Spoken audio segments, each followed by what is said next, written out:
Space, the final frontier. Space Station Ashland sits on the edge of Federation space with its companion ship, the USS Dilamus Christian. The space around them is full of mystery and strange wonders, where secrets are kept and danger lurks around every corner. The crew of the Dilamus Christian must navigate treacherous waters as they work to protect the Federation. But as they peer into the unknown, they will discover that the line between friend and foe is not always clear. They will be tested like never before and will face challenges that will push them to their limits. Join us on this adventure as we explore the farthest reaches of space and uncover the hidden truths that lie within the shadows. Tabletop Journeys presents Star Trek: Preservations.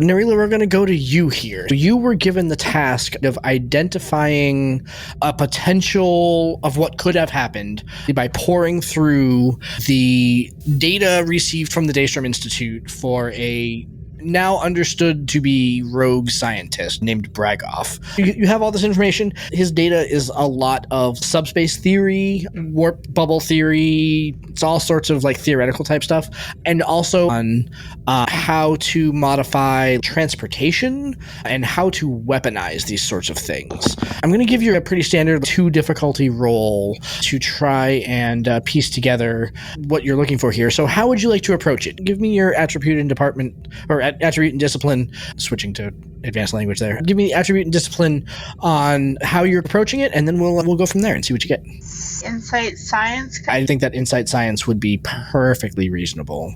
You said insight science, gain useful data from, or devise a rough hypothesis from incomplete data. That is perfect. That is exactly what you're trying to do. Yep, because again, what he dealt, the Daystrom Institute is very much dealing with like theoretical applications and stuff like that, and anything that he was doing through official channels would definitely be considered incomplete. So go ahead and fire me your roll. Are you asking for any assistance from anybody in your department or the ship's computers or anything like that? I would probably have assistance. I would say the ship computer would probably be your best bet, because I know, because Tanari is otherwise occupied working on things. There's probably nobody else in the department that you would trust with this as the superior officer in there. But I would think you could definitely run it through the computers and get some models from the computer. Tobor, would you do the honors and roll for the DC? Okay, so Narila, you start with your 2 D20s. I'm looking at my talents right now to make sure nothing's relevant. I'm also going to be a little bit of a stinker here. I am going to burn 1 threat to go ahead and make the difficulty range bigger. So it's going to be a complication range of 19-20 instead of just 20. And the reason for that really is because of the amount of data that you're having to pour through. There's a lot there. So there's a lot of, he probably has like multiple conflicting papers on stuff like that. So just toss that out there. Okay, so if I am assisted by the computer, the science officer, I can generate a bonus momentum. I like it. Hot dog, look at that. And what are your other 3 talents that aren't your ESP? Bold science, unconventional thinking, and untapped potential. Sweet. All right, so if you spend 1 or more threat to roll extra dice, you get a reroll. And then untapped potential, if you spend threat or momentum after you roll one of your challenge dice, and if you get a delta, you get an extra momentum. Actually, if you get a 1, you get 1 momentum, 2, and if you do a delta, you get a momentum, and Josh gets a threat. I like it. Okay, if you spend the threat that I just used, basically if you give it back to me, you can roll 3 dice instead of 2. And do that. That will give her both, she'll be able to roll the challenge dice. Can she use both talents basically on the end result? So you get to roll 3 dice. We'll start there, and we'll see what happens. And I'm trying to get lower than my insight plus science. Is that correct? Yeah, what is that number? That number is 15. Okay, cool. All right, so what I need to know is how many below 15s you got, and if you got any 19s or 20s. I got 2 successes and then 120. 120. All right, cool. However, Yep. before that, the ship's going to roll to assist on a 13, which I believe computer science does not assist. However, she has bold science, so she can re-roll 1 die, right, which so probably is that 20? Yep. You can re-roll one of the successes if you want, but that's... I think I want to re-roll the 20. All right, I think that's a hard decision, though, but... Yep. And if I re-roll it, that's also a success. Okay, cool. So you got 3 successes, and you also get to roll your challenge die to go ahead and see if you get some... So you gain 1 momentum for the challenge. You gain a bonus momentum because you spent threat. And then the bonus momentum comes from being the science officer doing science officer stuff. Oh, okay. All right. Fair enough. Yep. All right. Then you also get to roll your challenge die to see if you gain potentially more momentum / give you more threat. A 6, correct? Yes. Okay. Sorry. It feels like a little while. Yeah, 4, so nothing. Okay. All right. Cool. Well, there you go. That's 8. You put the threat back up to 8. Got 3 momentum to work with, so that's great. And so basically what you are able to piece together from the computer's whirs and chugs for a while to go ahead and spit through all the data. And what you have come up with is a plausible, believable scenario where a ship using some of the travel technology that is explained in his documentation, using weapon technology, which is within his papers also, could very much have basically surprised a planet like this if they weren't watching for it, right? There are some unknown pieces of data that when you get to the planet, you're going to want to get from the sensor information. And in particular, what you're going to want to see is if their sensors picked up any kind of arrival information. What the computer's giving you is very theoretical. Yep, everything that's in this paperwork, if these are the things that you think this ship has, yes, this would work to go ahead and attack this planet in this way. But there would be some sensor information to get from the planet to confirm that, and the computer has given you some prompts to go ahead and, when you're pouring over that sensor data, when you get it, presumably if they have it, you'll be able to ascertain that, yep, we can confirm that this is what was done. Your theory is plausible, and it would need to be backed up by a little bit of information from the sensor information on the other side to confirm that, yep, these are what we would expect to see if this is what we would expect to see in residual subspace. This is what we would expect to see in terms of weapon patterns. This is what we would expect to go ahead and see if something was doing this. And if you see those markers, then yes, you will be able to go ahead and piece that together. So are there further questions that you wish to ask from the data beyond that? Presumably, I imagine this would take quite a while to get through. Is that... Yeah, but it also has quite a... you guys are on trans, so we don't need to... Yeah, you guys have some time. You have enough time for it to process through before you get to the planet.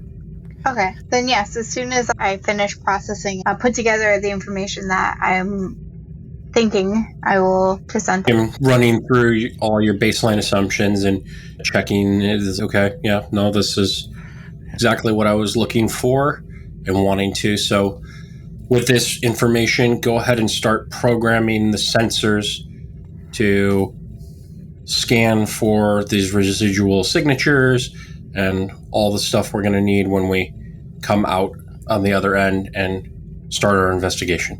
Okay, cool. And by that you mean to program the Dilamus Christian sensors to go ahead and pick up this information also? Yeah. Sure. So we're going to do our own scans and see what residual stuff we can find. Yep. So sensor modifications would be a fairly routine task. It's a 1 difficulty challenge to go ahead and do that. So how complicated the task is depending on how good you are at modifying sensor modifications. So would you like to do that, Narila? Or? Would this be something that I would normally do, or is it something that Tanari would do? No, the science team would be programming.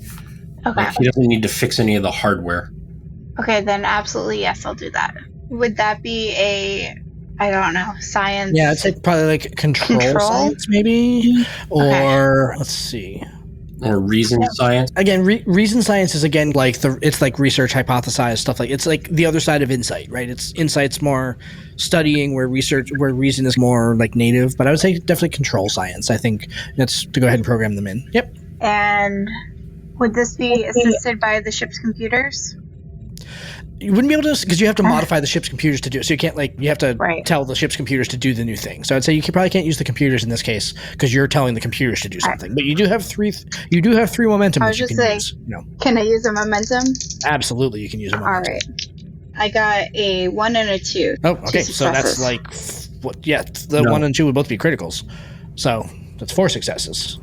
And you only needed 1. Yeah, I'm sure you have a focus that applies to make that 2 into a critical. What focuses do you have?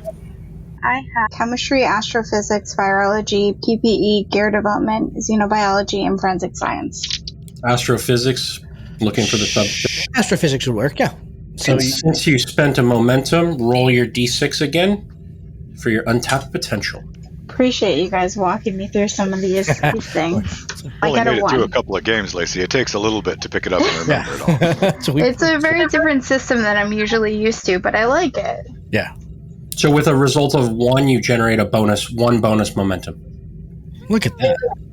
Because you're just that good at science. Look at that. Narila filling up the momentum pool for you guys. That's very right before the action when everything's about to go ahead and happen. It's fabulous. So She blinded us with science. with that, Narila programs the sensors to go ahead and pick up these particular hallmarks. The system is in a nebula that makes communication difficult, which is why you weren't able to necessarily communicate with the tug. But before you get there, Tobor, since you were the one that made the decision on what speed you'd like to go there, I'd like you to roll me a challenge dice, please. All right. 1 challenge die. A 2. Fabulous. Cool. Excellent. So as you approach the planet and you drop out of warp, you can see that you're close enough that you can see these super orbital station platforms and stuff like that are damaged, and there is the large USS Téméraire tug already there. Bright red hull. It's a really kind of magnificent looking ship. If you haven't seen any of the tugs, they're cool looking. They're very long. It doesn't have it on it, but it has a fitting that can go underneath it. So if it was supposed to tug something like the size of the Dilamus Christian or a larger ship, it could go ahead and do. But the Téméraire, the tugs are like class 5 ships, so it's a big boat. And when you drop out of warp, do you signal it when you drop out of warp? All right, comms. Hail the Téméraire for me. When you hail it, a Témérian with 4 pips on his collar appears on your view screen. So, hey there, this is Captain Grigoff. Nice to meet you. How you guys must be the Dilamus Christian, yeah? Commander Tobor of the Dilamus Christian. Pleasure to meet you, Captain. Fabulous. I'm Captain Grigoff. I'm very happy to go ahead and meet you. Really, we don't get the chance to work with many of you Saber class folks very often. Really, it's my honor to be here supporting you today. I'm really looking forward to it. And boy, these folks here on this planet, boy, they just really got themselves into a pickle here. This is this is a thing. Very good. I will have my chief engineer and I will transport over and connect with you and see what data you've already collected. Oh, sure, and we've already got some of the folks there down from the surface. There, even their teleporters are knocked out too. They had to go ahead and shuttle up here to the boat. But yeah, we've got a couple of them on here. We've already been working through their schematics and everything. They're super helpful. They know these systems really well. But if you don't mind me saying so, they're a little outdated. It's crazy. And we are out here on the edge of Federation space, so I didn't even know some of this stuff was still in use. I think that I wonder if James T. Kirk came over here and wired some of this stuff by himself before he even had his 4th pip. Indeed. Very good. My chief engineer and I shall transport over here shortly. With the nebula, if you don't want to transport over, if you want to shuttle over, that's totally fine. There's a lot of interference out here, so that's it. I don't know how much power I don't know how fast you guys got here, but I know that just be careful. The captain is very willing he seems very cooperative. Basically, he's got some folks from the surface up on his ship, and that they're starting to reason through the problem. He's been here for, half a day or so already. Sorry about the communication blackout. We didn't know if you could hear us. We couldn't hear you. It was just a big old knot up there. Very good. All right, we'll be over shortly. Christian out. Tap You my cut him off like there. It's like, Yeah. okay, Okie you betcha. We'll have the tea on for you. I tap my comm badge. British Transporter Room 1. This is Transporter Room 1. Chief, how are we doing with this nebula garbage? and our ability to maintain transporter locks. There's definitely garbage out there. Look, it's not the hardest environment I've ever teleported through, but it's also not the best. All right. Would you transport your cat through this to another ship? Sir, I don't have a cat. Beloved pet, childhood pet. I had an Andorian chinchilla once when I was a kid, but what does Mr. Whifflespark have to go ahead and do with this? I was just attempting to gauge your level of comfort of using the transporters in this environment. I guess I could try to... I'm sure that there's something in the biology lab that I could try to transport if that's what you need me to do, sir. I don't... No, never mind. Sir, if you're worried, we can go over on a shuttle and with a few pattern enhancers. I'm more worried about our ability to get back in one piece. And why attack this planet? Are we all present? Sure. Okay. Well, sir, we could, working off of Tanari's idea and your concern, take down a shuttle with some transporter pattern stabilizers and set them up. That way we have two options should we need to leave the planet, and a more safe means of making sure reinforcements or additional supplies can be beamed down. We're going over the Téméraire first, but I get that. And over there too, sir. If we use the shuttle to transport ourselves to each of the areas we're going to repair first and set up pattern enhancers where we go, we'll set up a network of safer ways to transport to throughout the system. Yeah, and you guys have enough shuttles on board the Christian that you could send a security team, two security people and an engineer with 15 pattern enhancers or whatever, and basically do that while you guys are over on the Téméraire talking through strategy or whatever. All right. So, I guess we're hosting. Sorry, we can always replicate more pattern enhancers. Yeah, you'd need a dozen or whatever. However many you would need, you could create. That's no integrity. I'm just concerned that a star system in which it is difficult to transport in was chosen as the target of this attack. What else is hiding out there? I also assume we're going over with the modified tricorders. Of course. All right, good. I reach down, I tap down to Shuttle Bay, prepare the Kitty Hawk for departure. We'll be there in 10. Aye, sir. Lieutenants Najjar and Nilan start scanning per our plan to try and find the evidence we need of the nature of this weapon. Mr. Najjar, be on high alert for anything suspicious. Understood, sir. I take it I'm remaining on the Christian? You have the con. Then Najjar will spend his time watching the scanners. On the way over, I had the assignment to keep an eye on Jinock's use of the computer. Yep. Can we assume that I've set up some kind of program to keep an eye on what he's doing, and I can fill in Najjar as to how the program works so that he can operate it? Absolutely. Even then, I would say that its output is spitting directly to a pad that you have, and I'm sure you're a smart enough cat to go ahead and say, if he stays on documents A, B, and C, I don't care. If he goes to document D, I want to know, but I still don't care. But if he goes to document E, that's a problem. I'm sure that you put like safeguards and gatekeepers. Yeah, there'll be several files there, like alerts if he goes out a certain range, but I also want a file for Najjar that shows everything he goes into so that Najjar can, if he wants to, go over everything. Totally. Absolutely. He looks at that gleefully. And as you hand it to him, he was starting to look a little uncomfortable as he approached the chair. But as you hand that to him and his eyes light up, that hesitation disappears and he just finishes the walk and has a seat and starts going over the data. All right. And Tobor, you and Tanari are going over to the Téméraire? Yep. All right. Fabulous. So it's a short trip. You guys can park relatively close to each other. No issues there. Kitty Hawk goes from point A to point B. And when it lands in the shuttle bay, again, the same Témérian that you saw on the view screen is there, along with a couple of other officers of various ranks from the vessel. And then there are two individuals who are of a species that you don't recognize. Let me give you their description here. How do you spell the Téméraire? Yeah, I will drop that. Let me drop that in the chat. Perfect. But his name is Monch Gigroff. And I'll drop that in the chat. And the species name, the species, so the planet, the species, they call themselves the Zunneons. So their planet is Zunneon III. They call themselves Zunneons. And Zunneons have a thick, slightly iridescent skin, ranging from a pale blue to a deep emerald. It emits a faint luminescence. Faces are angular. They feature angular cheekbones, almond-shaped eyes that are yellow to gold. They vary from individual to individual. Heads are slightly elongated, with a prominent crest running from forehead to the back. It seems actually. Do you have xenobiology? Nope. Okay, cool. Then that's what they look like. You can't make any assumptions about why any of those things would be, but that's basically what they look like. Yeah, and step out of the Kitty Hawk.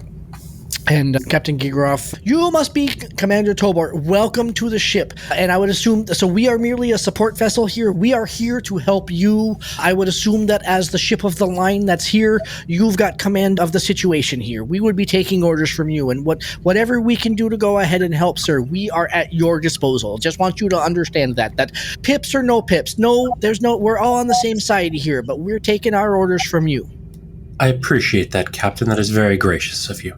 It's really that's the way that these things are done. We're a support ship, however we can be helpful. We are limited focus, but the Téméraire is really good at what she does. And like but limited focus.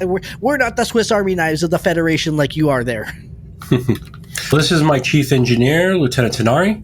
Captain Gigroff just shakes your hand wildly, Tanari. It was really nice to meet you. The engineers are going to be so really important here, Tanari. Tobor, fabulous. I'm really glad that you were able to go ahead and bring one of your really smart dudes over here. That's going to be very helpful here. These folks, boy, they're just really bent over a barrel here. Well, let's get to work and start figuring out exactly how bad it is and what information we are going to need and start building a plan to prioritize repairs. Sure. Let me introduce you to the fellers that are with me here. So the dude here to my right, his name is Zixar, pointing to Zunneons that are over both of his shoulders. This is Zixar. He's a really whiz-bang mechanic there. He's their chief engineer. He knows how all these systems are supposed to be working. And then the other one over here over my shoulder, this is Ralek. Ralek, he's a really hot wrench. He's a really good dude. He's a tech specialist. These guys have been helping me through a lot of the understanding of how their systems are supposed to be working and everything, so we can work out some sort of a plan. You're certainly not trying to step on your toes there, Tobor. Just making sure that while we were here, just trying to go ahead and get some of the information ahead of time. No, not at all. I appreciate the initiative, Captain. I actually look forward to working with them. And is he a Téméraire? He is a Téméraire. I'm just having trouble remembering what species they are. Is this the one? Oh, they're the super old ones. Hold on 1 second. Let me. That's not Darmok and Jalad, is it? No. You're right. They were the Témérians. Yeah. It's still like my second favorite Star Trek movie. He's a Lumerian. Lumerian. Lumerian. So they've got the thingy on the birthmark on the forehead, right? Correct. Yep. Okay. Now I know. Okay. So he introduces you to the two technicians that are on the ship with him. Said, I suppose it's probably best to go ahead and let's go to my ready room so we can go ahead and go over what we've already got and see what we have. I will say too that while we're on our way, we've got some information. They were able to get some sensor readings before and during the attack. I think that information, I don't know if that would be helpful to go ahead, because we still don't know who the ones that did it, and no one's really know how they were able to get here so quick. Certainly be willing to go ahead and give that information to you and your team. Your ship's programmed to make those kind of decisions. That's our computer is good, but I bet you it's nothing like yours. Let's see what we got and take it back to the Christian and run it through the scanners. Sure. Whatever we've got. Mi data es su data, right? Tobor's eyebrow twitching just a tiny fraction. Well, I'll admit, Captain, I've been hearing about these new tugs for years. If it weren't for the crisis we were on, I'd love to get a tour. Oh, sure. Absolutely, Tanari. We'd be happy to go ahead and show you around. Like I said, big old warp engine in this boat, because we're used to tugging vehicles that are like the size of yours and bigger when they get into their own little kerfluffles there. But that's how we were able to get here so fast, is we could really crank on this thing. We can pull 9.8 on a good day, 9.9 if we really need to, if we're not pulling anything. If we're pulling anything, then we're probably closer to like warp 5, warp 6. But heard during one of the trials, one of these things actually pulled the star drive section of a Galaxy class. We've done some pretty amazing things. Yeah, the duty order of these things, these tugs, they've really done some yeoman's work on this, kind of throughout the Dominion War. Yeah, it was a hairy time. We had to go ahead and do some really crazy things with these things. Like Tobor's just diving into the data while they're talking in the background. So what Tobor sees in the data as he's looking through is, it seems like the other half of the puzzle from when we were talking earlier. Like, what you were able to get out of the Daystrom information was like the theory about what this would look like if it was happened. And it would seem that the sensor data may be able to provide the other half of that. It's definitely the type of data that you would be looking for to confirm that theory. It would definitely be something that you would want to get to Narila to go ahead and crunch through the models and get back into the Christian. So as you guys walk to the ready room, sorry, were there other questions or? No, we're... Okay. I'm just making polite conversation with the captain while we're talking. Oh, and he is happy to converse for as long as you would like to, Tanari. That is not, he is no shortage of conversation topics. Totally, and he's absolutely sincere in his statement that he'd be willing to go ahead and show you around and everything like that. When you get to the ready room, Gigroff looks to one of his Khan, would you pull up the communication channel that we had down to the surface there? It's not great, Tobor. I'm going to say the radiation around here is nuts, and that nebula is really wreaking havoc on pretty much everything. But we were able to go ahead and speak with one of their security personnel. His name's Tovan. He's responsible for Zixar, what is it that he does? And Zixar is like, Security Chief Tovan is in charge of defense and security of all of our orbital installations. So they establish a connection. It's a little grainy, but there is another Zunneon on the other side of the screen. Again, you guys haven't been around very many Zunneons. He looks roughly like the other two that are in the office here. So Tovan, it's Gigroff again, and I've got my friends here. There's another Federation vessel that's just arrived. This is Commander Tobor and Chief Engineer Tanari. They're here to assist. And Tovan very stoically looks at both of you and nods his head and says, yes. Where are we? What information can we provide? And how soon can we get things back up and running? I assume you've compiled the list of all system damage and have begun to prioritize what is necessary in order to restore planetary-wide power, and which systems need to be fixed before the next one, and have already started that process? Yes. There are two main vectors to their attack, it seems. The first one was planetary power. With a star as powerful as the Zunneon star is, we rely almost entirely on solar power, and we harness it from suborbital stations, and he'll pop up a map of the planet, and there are various suborbital stations spread throughout the planet. They capture the energy and then they transmit it down, but they have now been damaged. The other things which have been damaged is we have shield generators, which, because of the intense radiation which surrounds the planet, while our species has adapted over millennia to survive in such an environment, we have found that technologies which limit the amount of radiation which makes it to the surface makes our life more bearable and less. It certainly improves our life expectancy. But both of those systems have been severely compromised by this attack. And we can show you on our monitoring systems that it was a single vessel seemed to virtually appear out of nowhere before any sort of planetary defense systems could be enacted. In fact, the few systems that did respond, this vessel took them out almost immediately, as if it knew where they were. And then it proceeded on to go ahead and target key systems which would impact the most number of persons that were on the planet, major population centers, things like that. We were able to get sensor readouts of the time before the ship approached and while it was attacking, and then ultimately when it departed. We'll be keenly interested to see the sensor logs. I do have to ask, I'm not particularly familiar with the Zunneon and Zunneon III. I do not assume you're in any kind of active hostility with any other political power in the region that would benefit from such an attack. There's the list Sure. that Josh of. Oh yeah, those guys over there. We've been at war with them for 45 millennia, right? We don't know, but we don't know who attacked us, right? No, we basically keep to ourselves. This is not a system that has any strategic importance. It's a tough system to live in. We can't imagine why somebody would have targeted our planet. That is what concerns me the most. You and me both. Very good. I thank you, Security Chief. I'm going to have my team look at the information you're sending over, and if I have any questions, I can come down to the planet. So are you going to send that basically to Narila on the Dilamus Christian? Is that okay? It's like Najar, here's all the tactical data.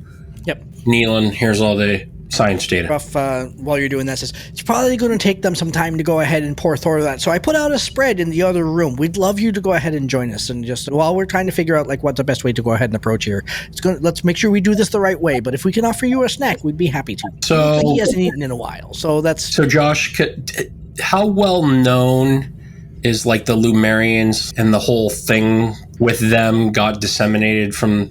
Is that a closely held cultural thing that they can do the emotional dump stuff, or would we know that, or was that like a deeply held cultural secret? I don't think it's deeply held. I think that they're pretty. Because like everyone on the Enterprise was super surprised by it. Yeah, but that was 200 years ago. So no, 200, but 20 years. Yeah, however long ago. This episode Next Gen, yeah. Oh yeah. I was thinking Lumerians from because they were in TOS, weren't they, originally? No, I guess not. No. Yeah, it's been documented, so I imagine by now it's known, right? Right. Yeah. Again, I probably don't have enough data points, but just from my general years of diplomatic training and whatnot, is he actually gregarious, or is he like covering up for own inadequacy? I want to do like I don't have empathy or telepathy like the A to Z, but I got like years of diplomatic training. Yeah. You're trying to see if this is a front or if he's actually like this. Yeah. Do in command? Sure. That sounds just fine. And I would say you're used to reading people. It's a 2. All right. Diplomacy, would that help? Diplomacy. The focus. Yeah. I would say, again, diplomacy, you're used to like reading people and making decisions about how they actually are and how to approach situations. Sure. Perfect. I will spend 1 momentum. So that should take us to 5 or 6? To 5. Yeah, 5 from 6. Okay. Yeah. Insight command, 14 or less, a 3, and 11, and a 13. So 4 successes. Cool. You can only gain 1 more momentum, so you're back up to full. Yeah, as far as you can tell, he's just a nice guy. Like, he is used to... You feel like he's being very transparent. These tugs are used to... They don't have to worry about command structure. They don't... Or not command structure. They don't have to worry about owning scenes and doing all the hard work. They are basically told where to go, told what to do. It's pretty simple duty. They pick things up and put them down. That's a... And actually, with the extra momentum, I want to ask the question, like, is it common for a 4-pip captain to be in charge of a tug? Or is it like he's like often is like got assigned to tug duty? It's not unusual because, again, they normally don't use their most decorated officers for duty like this, but it could be that he pissed someone off. That's certainly a possibility. It could also be that he didn't want to. He enjoys his duty and he doesn't want to go anywhere else. That would be a line of questioning that you could certainly ask him. But yeah, it's probably not super common that an actual 4-pip captain is in charge of a tug. You can see that it would be, situations where the one thing about the tugs that they do, there are a lot of people on them, so that's one thing that kind of lends a lot of credence to an actual captain being on there, because, again, they're Category 5 ships. They're big. He also could have seen some rough action in the Dominion War and just does not feel comfortable. Yep. Got some cushy duty, yeah. Yeah, he needs something easy. Yep. So these tugs definitely did see some things. Like, that's for sure. There's like a dozen of them that are this size. Or during the war, he did something heroic and got promoted. Yep, totally. Yeah. There are a bunch of possibilities there. Certainly things that you could go ahead and talk to him about. So I get an estimate on how long Narila and Najar are going to need for the crunch through that. And if it's more than an hour, we'll take Gregor up on his offer. Yeah. And Tanari and I will go over like the plan on what was damaged and what priority with him while eating and talking, and I'm going to draw out his personal story from him. Yeah. All right. Let's go to Narila and Najjar then. So Najjar, at Khan, you get a package of data basically from Tobor on the Téméraire. It is sensor data before, during, and after the attack. It reports that a single vessel basically took out some key systems, and again, as we described earlier, it was like planetary power type stuff and the radiation screening that protects the planet from the radiation in the environment. You also note that there's some analysis that kind of comes along with the data from some of the security fact. They are talking about how there were some cascading failures, basically. So like we take out one system and it overloads another system and that system then fails, that sort of thing. But yeah, you basically get the tactical data, and I'll let you dive into that in a minute. And then you also get a second package of data, which is the science data, which is again like sensor readings of what was going on, what their sensors picked up in the environment. Would seem like a compliment to the work that Narila was doing. So, fair enough. Najjar would contact the science department and let Lieutenant Narila know that she has a large packet of information coming to her, and happy hunting. All right. So that packet is sent over. What would you like to do with the initial set of tactical data? So the first thing that Najjar would do is look at the analysis that was already done. Actually, no, he won't. He'll save that for after. He wants to make his own first. He's going to look at the tactical data and basically just go over it in chronological order, looking specifically for information on systems targeted. He did notice enough to already know there was a cascading effect. He can't get that out of his head, so he'll look at were all of these shots targeted to systems that would cascade like that. He'll look at the sensor data for all of the sensory data about when the enemy ship appeared, because it appeared suddenly. See if there's anything weird, incongruous, or not normal about it, like perhaps they've developed a blink drive from dark matter. Yeah. Looking at all of the information and data that was collected during the weapon's use to extrapolate whatever he can out of how it functions. Sure. Okay. What would you like to roll to get this information? It's definitely security, because that's what he's approaching it from a tactical standpoint. I like both reason and insight, because, and I lean towards insight a lot with Najjar, because while he does have a logically thinking mind, a lot of what he does is based off of intuition and instinct, and being able to look at all the facts with an unfocused gaze and connect those dots that aren't obvious. Yep. So I like insight if you're okay with it. If not, I'll go reason. No, insight is totally fine. Again, what I view the difference between insight and reason is that reason is like your gut instinct. It's what you feel is going on here based on kind of experience and everything like that, versus insight, which is you're looking at the data and making a data-driven conclusion. So if you're... Isn't that backwards? That's backwards, sir. Yes, reason would be data-driven and insight would be your gut. Interesting, because I rely a lot on the chart off continuing missions. When they say insight, they're talking about hypothesis from incomplete data versus reason, which is something unfamiliar. Yeah, okay, I guess I understand. Yeah, okay. All right, so yeah, flip those around. I don't have complete data because I don't understand the weapon. I don't know how it works. I don't know their tactics. I'm trying to take data. I'm trying to take data from the effects and figure out the cause. Yeah, I guess insight is more like judging, right? Insight is more like you're judging. You're trying to go ahead and draw conclusions versus reason, which is where does the data lead me? Yep. Okay, so insight. I'll have to go ahead and say that. You said insight security? Yes. And what is my difficulty, sir?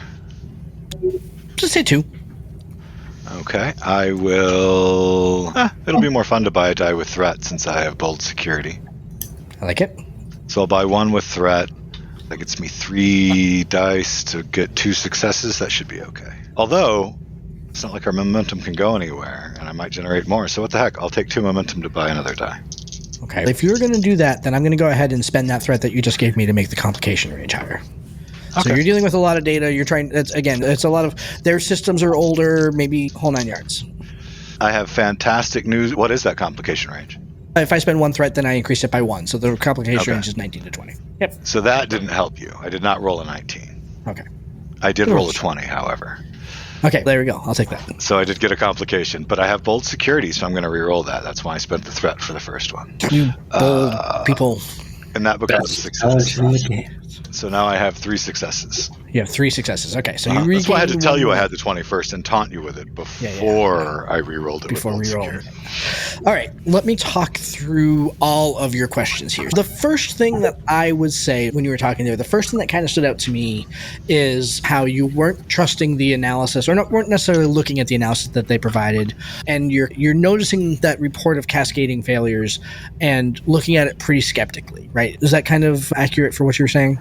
Skeptic, yes, but not because of any form of mistrust. More from the perspective of not wanting my conclusions to be influenced by their conclusions. Sure. Wanting to draw my own first and then review their report and see how much I agree or disagree with it. Yep, sure. So I guess the first thing would be that their reporting and the sensor logs indicate, and everything shows that it was a single sort of freighter-sized vessel that did the attack. So not like probably about the size of the Saber class, maybe smaller kind of thing. Yeah. And that's weird, right? Like that if you're going to attack an entire planet with like a weekend yacht, like that'd be weird, right? Now, they did target the right things in the right order in order to produce these sort of cascading failures, right? They did not attack everything that has been damaged.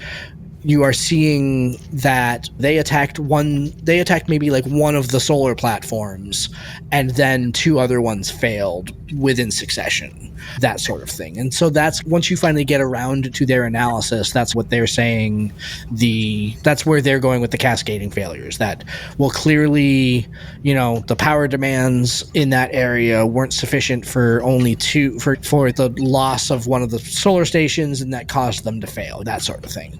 Yeah. But there is something about the fact that only one vessel did this, zipped in without planetary defense being able to respond, did the attack, and then GTFO'd so efficiently. There's something about the efficiency of it that doesn't feel right. Doesn't feel right as in some kind of other advanced or experimental technology, or doesn't feel right as in... They did know exactly what they were doing. They were aware of the planetary defenses, because it seemed like they knew what they're like it was an inside job, right? Yeah. So if you peek into the science data, you will see that they definitely, like, the sensors are definitely reporting all sorts of weird, uncharacteristic subspace distortions that happened before, during, and after the attack. So when we get to Narila crunching through the scientific data, we'll see where that leads us. But there is definitely evidence of something weird and subspacey happening during this attack. So that's for sure. But the other bit is also true, that it seems like either they got really lucky and just hit the right things at the right time, or that they knew what things to hit. And that they didn't actually, again, what they hit were like support systems. So like the radiation shielding, which makes their lives better but isn't necessarily fatal, is annoying, and they want to go ahead and get it back up and running. But it's not like it's going to cause mass devastation and cause people to start dropping dead in the streets, right? Same thing with the power requirements. Okay, sure. So there are like rolling blackouts, and there are power system problems which are going to cause fall-off issues. But it's not like they attacked like the actual cities, or they didn't like, as far as a planetary attack goes, this is really annoying, but none of it's really deadly. And you can understand why they want to get all this stuff back up and running again, and why they need Federation assistance to do it. They were very happy that the Federation is there to assist. But there's something about the attack that's just like it's a little too precise and a little too convenient. And you're wondering, again, and especially with like the cascading failure part, where it's, if I shoot out a light bulb and somebody shuts off a light in another room, those events would look like they're connected, but they're not necessarily connected. So unfocusing his gaze a little bit and looking at all of these systems and what they impact, knowing that obviously they weren't after loss of life or a specific tactical advantage against the planet for continued attack, because check it out, they left. What is the overall effect that these different systems are having? What's the bigger picture? What's the bigger impact on the planet, its population, local systems? Did it change the energy field? Not the energy field. Yeah, the interference that we have from all of the crap in the atmosphere, etc. Did it change that in any way? Is there an election going on? Yeah. Okay. Yeah, I hear what you're saying. Yeah. Nothing like geopolitical that you can tell. It hasn't changed the background radiation in the star system. So these systems definitely seem to be affecting the planet itself, and nothing like in the general atmosphere. But you're asking the right questions, right? About, can we provide a motive? And that's the other thing that's sticking here, is that there doesn't seem to be an awful lot of motive here. But these are clearly... Got a motive theory already, but... Yeah.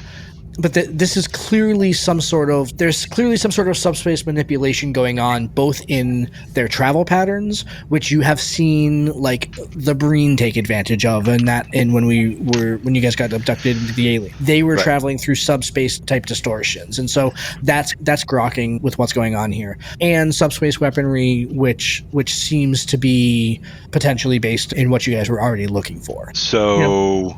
Shifting his focus for a minute after comparing all of these things, do the planetary satellites and the planetary defense system, etc., do any of them show a camera angle with an actual view of space at the time, as opposed to just sensor readings to see what visually was there? Was it masked to look like a freighter, but it's not? Interesting. You're asking the right questions. Is there anything like external to or is there kind of anything internal to the planet that would benefit some chaos and stuff like that? And in terms of what you're seeing for like effects on the ground, the bulk of the systems that were targeted for like mass amount of disruption, like the most amount of disruption. So like big population centers, stuff like that. Everyone on the planet is used to their new, cushy, less radiation inflicted lives, and so they would really like to get these systems back up and running properly, and not being able to run their air conditioners or their food replicators is annoying. What's the planet's main export? What's that? What's the planet's main export? Like, what's being disrupted by all of their lives being messed up? What are they? Nothing of any consequence. Again, they trade in all sorts of different things, but they don't have the only unobtainium mine for 50 parsecs or anything like that. There's nothing particularly remarkable about the planet, and they tend to be fairly they don't really export to other planets really. Like, they're spacefaring, but it's not like they are like some. They don't have like latinum mines or anything like that would be particularly desirable. They tend to stay pretty much by themselves, which is why they've never seen any need to go ahead and join the Federation, really, is that there's nothing really in it for them. They don't really need it, Okay. I might be asking the right questions, but I'm not actually obtaining information. I'm out of questions. Sure. Yeah. You've got the information that I was trying to convey when we were talking about the event, the attack event itself. Oh, and you asked if there was a picture of it. If one of the defense systems was able to go ahead and get an actual picture. Yes. And what is a roughly freighter-sized vessel? It's basically like black with some red markings. It looks like a Nausicaan vessel. Like that Nausicaan vessel that escaped us from the probe? No, so that was by the probe. You mean in the Zindi episode when? No, the David Brazig ship that was taken over by the Epsilon creatures and sent out the torpedo probes, and it was going to be picked up by a unknown ship that we're like, that's a Nausicaan vessel. Mm-hmm. Ah, that one. Interesting. It sure looks an awful lot like that vessel. Whether it's the same one or not, I'm not going to go ahead and say, but it's same grossly the same model. Exactly. Both driving Ford Escorts, exactly. That picture will be in my report. Yep. And does this video or picture show anything revealing as the weapon is fired when it's used? Any visual effect? It didn't on the video. It doesn't look like it didn't fire like a laser or a torpedo or something. There was no discharge from the vehicle, but the vehicle immediately appeared on the video. It didn't you didn't see it getting bigger or anything like that. It didn't. nothing like that. Just was there. And then when the attack proper started and when it started seeing like system disruptions, the video just got very grainy and staticky. Okay. Based on the style of Nausicaan freighter that it is and what we know about them and any information I can pull from the computer, any additional external components, dishes or arrays that seem to be aftermarket? That's impossible. You don't have the picture's not clear enough. Not enough resolution. Cool. Thank you. Yep. But it's not like it's not like it has like a gigantic like satellite dish on it. If there was something additional, it'd be small. It wouldn't be big. All right, Narila, you get a boatload of science-y sensor data, and you are being asked to basically plug it into the computer model that you have already produced to see if this is the missing pieces to the puzzle that you unearthed earlier. So, talk me through that. How would you like to do it? I'm not sure I understand the question, and it feels pretty like to take the sensor data and to plug it into the model that I designed seems fairly straightforward. Are you asking like what parts of the data set? No, what I'm asking you is what would you like to bid as far as an attribute and discipline for your challenge? So it'll be another, I think it was a 2 difficulty task last time. This is easier, so it'll be a 1 difficulty task to go ahead and plug this in and see because if you remember, the computer said basically that if these tools were being used, these are the kind of sensor readings that you would expect to see on the other side. What you have now are the sensor readings, and so what you're trying to do is to try to tell the computer model, do these 2 pieces fit together or not? So perhaps science and reason? Yep, I like science and reason. All right, and you said it's a challenge 2? The last one was a challenge 2. That was way more difficult. This is way easier. So I have 2 dice, and can I use a momentum? You can. Successes. 3 successes. Okay, so you get 2 momentum back. So you guys are back up at full. You indeed find that based on the computer model and the hypothesis that this is the missing piece that the computer predicted that you would see if these models were being used. Both on the transport side of things, so how it was transporting seemed to be based on the subspace transport theories that you found in the documentation, but also on some of the weaponization angles you found definitely they're maybe not exactly the signatures that were in the original research, but they're like complementary, right? It's other weapons don't do anything like this at all, and so there were like 5 markers about what his subspace weapons would look like, and it probably hits 4 of them. So it's maybe not exact, and what you suspect is that maybe the research that you're looking at is an older version of the research, and that the weapon is a newer version of that. Is it possible that this research was used by someone who read it and recreated it, like imperfectly, or does it seem more like it was an evolved process? That's a very interesting question. I would be happy to let you use the momentum that you just gained to ask that. That requires kind of a level of thought on that. Yeah. Joe, is it 1 momentum or 2 for it's only 1 per question, right? 1 per question. Yeah. So that is definitely a possibility that somebody has read the paperwork and either tweaked it or didn't implement it correctly. The issue is more that you are not aware of anybody else that would be able to do that other than the person that did this research. Like, whoever did this research is clearly involved in this development.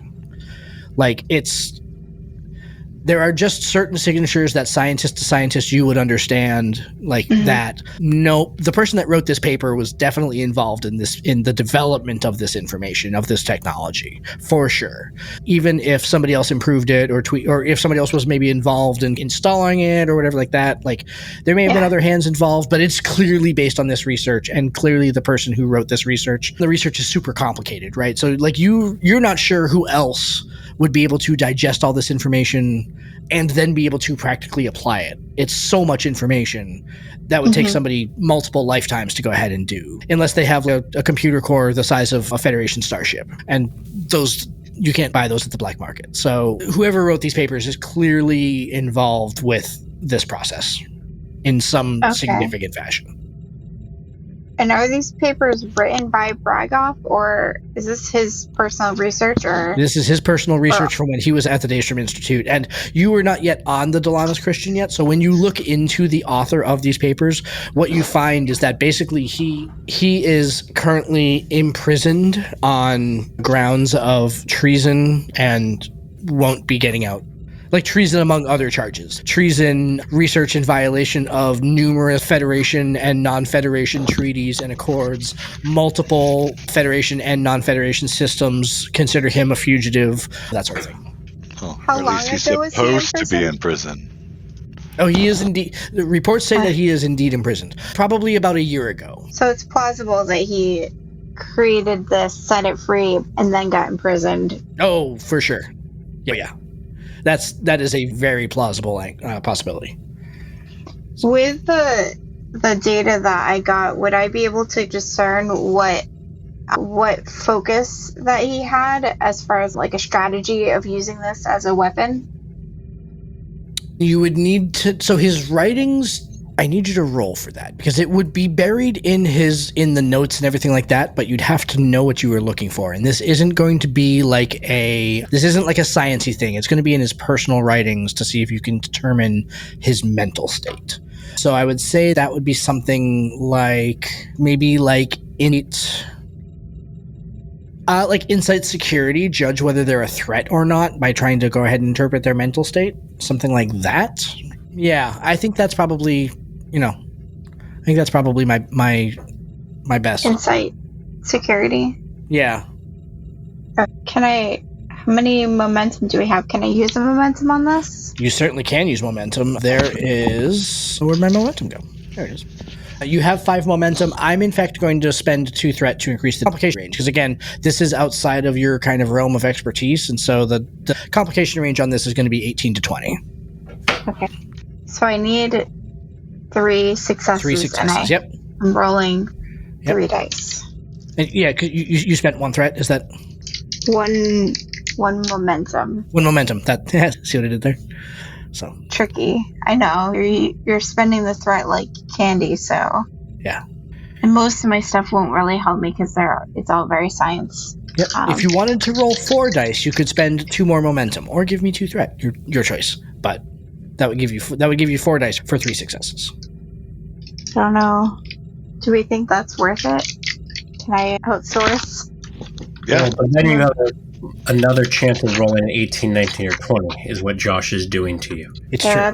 He's Okay. I'm gonna stick with the 3 and just hope for the best. Okay. Can she get help from the computer on this?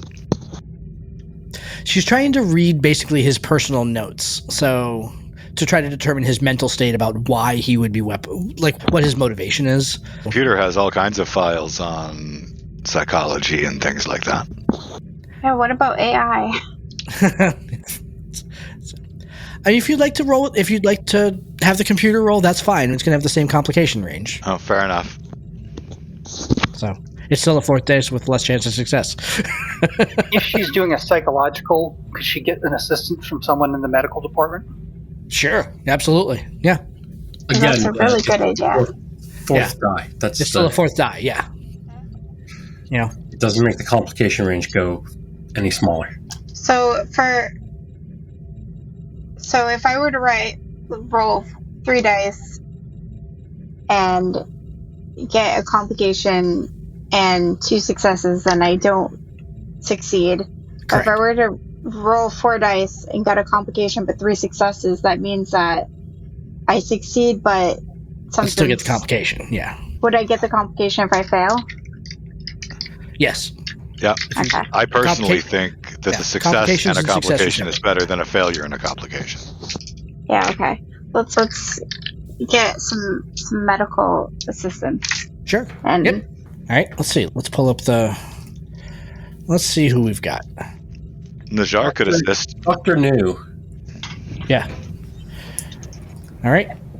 So, yeah, you go to... Najar could assist. He's fully read in. Has a 4 in medicine. That's his his secondary. And focuses in criminal psychology and behavior analysis. Yeah. And he also... You were in the episode when you met Bragoff. So do you not brag up. So do you remember anything about his motivation? About his motivation for the subspace weapon, he never revealed much about that. But he did have a very heavy revenge motivation and angry streak. Najjar knows things about him. He cracked his case, sent him to prison, spoke to him at length. There is a specific reason that he mentioned a couple of times. The player Glenn does not remember, but Najjar probably would. I believe he did mention money several times. You're not here, Tanari. You can't give that information. Sorry. You and Joe, both be quiet. I will shut off your video. I know his reputation was really important to him, and getting credit for his work was really important to him, and that was part of the problem with the lady he was trying to kill. All right. Go ahead and make your roll, and then you can make your assistance. All right. So I got... Well, this one's close. I'm not sure if I made it or not. Okay. I got 2 successes and 1 19. Okay, cool. So you got my complication. Fabulous. I rolled a 3, which is a critical, so that gets us 2 more successes. Okay, cool. So you succeeded on the challenge, and you gain a momentum. Oh, that's right. Roll your untapped potential, Lacey, a D6. Isn't that only on science stuff, though? Okay. Hey, Lacey. Earlier when you were talking about things, did you say you have bold science? Okay. Bold science, just so you're aware, when you buy your die, if you buy it with threat, which is why I spend threats to do it, and you're working on a science task, then you get 1 reroll, which would allow you to reroll the complication. Just for future reference. Yeah. That first die that only cost 1. I thought I couldn't use that on this because it was a little off of the science realm on this specific task. This task isn't science, but the last one was, right? The last one was, yeah, and I... Yep. Fair. Mechanically, I just wanted to make sure you realized that going with threat for the free, that's not free, but for the cost of 1 die gets you a reroll. Yeah, no, I super appreciate that. Thank you. I rolled a 2 on the D6. We get 2 bonus momentum. Cool. Excellent. You can only have 1 more because you are back up to 6. But can we immediately spend those 2 momentum to remove the complication she just rolled? Does it actually work that way? It does work that way, doesn't it? It doesn't have to work that way, but mechanically that's how it works because a scene trait, a complication trait is a 2 threat spend, 2 momentum to... So you could. Josh is going to flip the table. He's like, I fear this complication. No. I always want complications. Don't get me wrong. If you'd like to spend your momentum to do that, you certainly Especially with that ability to be able to generate the extra momentum, I think that's like an ideal use of it. All right, personally. let's do that. Yeah. All right. Cool. Josh, if you want the complications, have me roll for the extra people. I'm trying to. You went over to the other boat. So, Josh, we generated 7, and then we spent, so we should be at 5. Okay. Right. Oh, that's right. I forgot that that's right, because even though... Because you generate it and you get an opportunity to spend it before it gets lost. Yeah. So you generated 2 and spent 2, so you're back at 5. Yep. Okay. All right. Fair enough. So yeah, what you learn, and Joe was absolutely 100%, as you read through his documentation, his personal notes basically, what Najjar, what you interpret from his writings is a growing frustration with the politicization of the Daystrom Institute, the lack of ability to get funding, the lack of support for his research, the lack of understanding about how important his research would be. That if Starfleet would just use it, they could, things like the Dominion War wouldn't happen anymore because they could control the battlefield from the very beginning. So it's like growing frustration that drives him to the black market, and that while he doesn't, in any of his official notes that were in possession of the Daystrom Institute, you see this increasing trajectory of frustration, anger, and then he never mentions it again. About 2 years before Preservations begins, with a conference where he comes in to go ahead and give a presentation on subspace technologies. He just never mentions anything. His notes become very cursory. Made a breakthrough on subspace protocol 576-A today. That breakthrough was that kind of thing, right? They become very kind of curt and scientifically specific, where up until that point they had been very flowery and long and drawn out about how frustrated he was by the system and everything like that. Yeah, he found his buyer basically 2 years ago. Narila, it looks like we've pinpointed when he turned. Did you notice anything in there that mentioned anything about who the buyer might have been? Or who his supporters might have become? It sounds like we didn't, right? Sounds like what now? There was no mention of who a buyer was. Like, it was just very sudden. Exactly. It was like noticeably sudden. Yeah. Well, this definitely sounds like Bragoff. He's a very angry man. Didn't have the pleasure to meet him. Yeah. So the other thing that, as you're running through the models, that the computer says is that it like cross-references to a project that Tanari had been working on about augmenting the Dilamus Christian's sensors for identification on a planetary scale. Some basically the ability to go ahead and modify the protocol, which has been loaded into several hand scanners, try to work them into the sensor array of the ship as a whole. It like addendums into that sort of thing, as if there's some information that could be valuable on that. Tanari, you probably on your pad, you probably get like a ding that says something like, "Oh, a breakthrough just happened." You know. Oh, look at that. Why was worked on my extended challenge? That's weird. The other thing, and Najjar, you would probably get this on, again, based on what Tanari had hooked up, on your security protocol, which is currently tracking Jakar, the new data that was just loaded into the system before it could be locked out, or actually you guys were able to lock it out in time so he couldn't get it. Basically the security protocols got enacted before he could access them, but he definitely tried. As the new data was coming in, he tried to go ahead and access it. But the security protocol, assuming that these were not files which he was going to get access to. Correct. Yeah, he was not able to access them. He tried to, but he couldn't access them. And he didn't try after he was like blocked out. He didn't try again. He didn't try to like circumvent the security protocols or anything like that. He basically saw a new document, tried to open it, and then moved on. So I would say probably Tanari, that would have registered as like a yellow alert in your red, green, yellow. So. All right, let's go back to the Téméraire. So taking something from the second edition quick start guide. Yeah, I like it. I've incorporated the pastime of cuisine into excellent. Which actually dovetails nicely with my xenoanthropology. So you do have xenoanthropology. Yes. He loves alien cuisine, and he just eats everything alien that he can possibly get. And he is. For modern listeners, he's like the Anthony Bourdain of Starfleet. What does the cuisine tell about the species and the culture? I love it. That's what he's fascinated by. So he's anything that is from this new planet. He's asks the two guests, "What are your dishes?" Yep. While Hobart is doing that and grabbing everyone's attention, Tanari will pull out one of his tricorders and do a scan of the people in the room. Ooh, I like it. I almost asked if y'all had scanned anybody over there earlier, but I wasn't there, so I didn't. Yeah. Are you trying to be sneaky about that? Yes. Okay. So then I'm going to need you to make 2 difficulty. Absolutely would be an opposed roll. Thanks, Joe. Appreciate that. Yep. Yes. Give me... All right. Yeah, it's going to be an opposed roll. Man, there are... So I want you to tell me... So there are... Let's see, hold on 1 second here. There are 2 of the Zunneons in the room, and there are, say, 4... And there are 2 of the Téméraire's crew, the captain and their XO, are in the room. So Okay. Do you wish to scan all 4 of them? Yes.